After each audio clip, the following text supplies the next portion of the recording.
c'est ça, vous êtes vraiment dans notre espace d'expédition-réception, pas de problème. Parce qu'on reçoit notre huile d'olive qui arrive en baril de 1000 litres. Fait que c'est notre producteur d'huile d'olive, c'est chez Lus America. Puis c'est ça, ils sont affiliés avec une compagnie qui s'appelle Siroa en Tunisie, que j'ai même eu l'occasion d'aller visiter. Fait que c'est vraiment une petite entreprise familiale, fait que c'est vraiment cool. Mais ça vient là. On était vraiment moins bien équipés avant à Austin parce que là, on a vraiment le lift, les infrastructures pour avoir des plus gros formats. Puis ça, ultimement, ce que ça fait, c'est que ça nous permet de le connecter avec un système de pompage puis d'envoyer l'huile directement sur la ligne de production. Donc, ça réduit les risques de blessures, ça aide à la précision. Ça fait en sorte que les employés n'ont pas à transporter des chaudières de 20 litres. Et ça aide vraiment l'économie. On peut aller par là. Parfait. Puis, on a fait le même système avec l'huile de coco aussi cette année. Ça va être peut-être un peu maternité. Donc ici, on est dans notre espace de fabrication de savon. Vous pouvez venir voir un peu ce qui se passe. On a deux lignes de fabrication. On a une ligne juste à la droite. C'est deux lignes miroirs dans le fond. Il y a la pesée des huiles, ensuite la réaction avec l'hydroxyde de sodium, le bassin de refroidissement, puis le mélange, la coulée. Et puis les savons vont rester dans le moule 24 heures, après quoi ils vont être démoulés puis ils vont être coupés avec les coupeuses comme de guitare. Donc c'est une opération qui est esthétiquement intéressante. Fait que, on a de la place pour fabriquer, dans le fond, on pourrait fabriquer 48 lots si on voulait de savon par mois, on en fait à peu près la moitié 24 à 2 savonniers. Donc après ça, les coupeurs coupent le savon. Puis la plupart des employés sont hybrides. Là. Comme Martine qui coupe le savon, puis celle qui coûte 1000 $ à filmer, ben elle fait le savon d'habitude, Annick qui est savonnière aussi, puis là, elle a fini sa journée de savon, fait que là, ça va aider Martine. Fait que c'est beaucoup des employés qui aident. Puis Daphné, je pense aussi que tu fais de la finition des fois, hein? Fait que tout le monde fait un peu de tout là, quand on finit leur opération principale.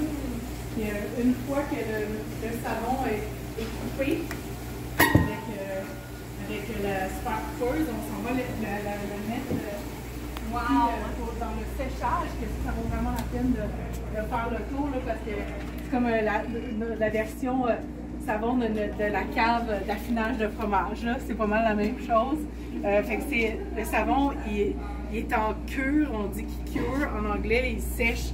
Dans le fond, il vieillit. Donc pendant 30 jours, ce qui va faire en sorte qu'il va atteindre sa dureté optimale. Puis aussi son pH va justement s'équilibrer parce qu'au début de la réaction chimique, c'est un pH qui est très très alcalin. Puis nous, on aime ça du pH équilibré. Oui, c'est ça. Ça se rééquilibre. Ben, c'est pas tout à fait neutre, là, mais c'est plus proche d'être équilibré. Fait que comme vous voyez, dans le fond, tout est classé par en partie par ordre alphabétique, mais aussi par ordre de bons vendeurs, moins bons vendeurs, puis des petits formats jusqu'au bar vrac. Donc on a tous les formats. Puis là, ben, on est vraiment en train on a une production quand même assez élevée en ce moment parce qu'on est juste avant Noël. Dans le fond, le savon qui est fabriqué aujourd'hui, il va être prêt au 15 novembre. Fait qu'on est déjà. Nous, notre production de Noël, elle achève, là. On est pas mal prêt, là, finalement. Wow! Et l'odeur. C'est l'emballage. Oui, ça fait que tu vois qu'on est on est dans une suite logique. Là. Les matières premières arrivent, ils sont transformés, ils sont séchés. Puis après ça, ils s'en viennent être emballés, juste ici, dans l'espace de finition, qui est très très beau. Donc ici, c'est la finition. On emballe, on fabrique nous autres aussi beaucoup pour d'autres entreprises. Comme ça, ici, c'est des savons pour Alvéole Montréal. Donc, ils ont fait un petit trio comme ça de Noël. Je ne sais pas si on a le droit de le montrer, j'espère, mais donc à partir du miel que eux fabriquent, c'est qu'on fait beaucoup comme ça de sur-mesure pour d'autres entreprises. Ça fait qu'on reste dynamique, on continue à se dépasser tout le temps, puis c'est ça, on continue à être créatif. C'est que vous avez une expertise aussi, donc qui peut faire profiter d'autres. Oui, c'est ça. Puis en quelque part, les gens, après ça, ils peuvent avoir des produits dérivés avec leur marque qui font en sorte que ça contribue à leur image de marque. Donc, tout est étiqueté ici. Puis ensuite, c'est classé dans le magasin ou comme cette commande-là qu'on est en train de préparer, ça va partir directement chez le client.